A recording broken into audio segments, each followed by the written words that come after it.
Hi everyone. आज की इस वीडियो के अंदर हम देखने वाले हैं कि हम किसी भी डेटा के ऊपर फिल्टर का फंक्शन किस तरीके से यूज कर सकते हैं based on starting date and ending date.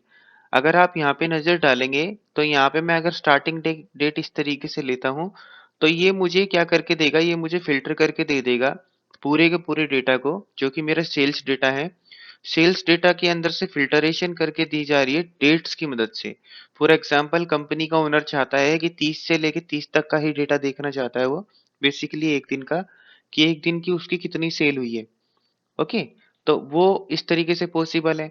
अगर वो देखना चाहता है 28 से लेके 28 तक का डेटा, तो वो भी चेक कर सकते हैं। 28 से 30 तक का डेटा देखना चाहता है, वो भी पॉसिबल है इसकी मदद से। तो ये फिल्टर का फंक्शन हमें किस तरीके से लगाना है based on date, starting date and ending date. तो आप यहाँ पे देखेंगे कि यहाँ पे मैंने फिल्टर का फंक्शन लगाया हुआ है। अगर आप इस पे नजर डालेंगे, फिल्टर का फंक्शन यहाँ पे सेल्स डेटा, बेसिकली ये डेटा है सेल्स डेटा। और इसमें हमें क्या लेना है, पहले वो कॉलम लेनी है जहाँ पे हमारी डेट्स अवेलेबल है। तो यहाँ पे अगर आप देखेंगे डेट्स जो हमारी अवेलेबल है ये एच कॉलम में है।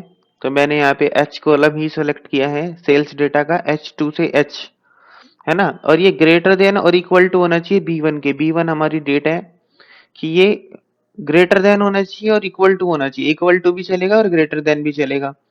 और सेल्स डेटा जो होना चाहिए वो H2 का ही H2, H2 से लेके H का ही डेटा, जो H कॉलम है हमारी, वो जो लेस देन और इक्वल टू C1 चलेगी।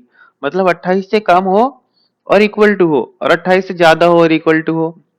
मतलब ये हुआ कि अगर मैं यहाँ पे 31 से कम और इक्वल टू लूंगा तो 31 से कम और इक्वल टू आएगा, लेकिन 28 के इक्वल और 28 से ज्यादा ही आएगा यहाँ पे डेटा। आई होप आपको ये चीज समझ में आ गई होगी कि फिल्टर का फंक्शन डेट्स के साथ किस तरीके से लगा सकते हैं। Thank you for watching.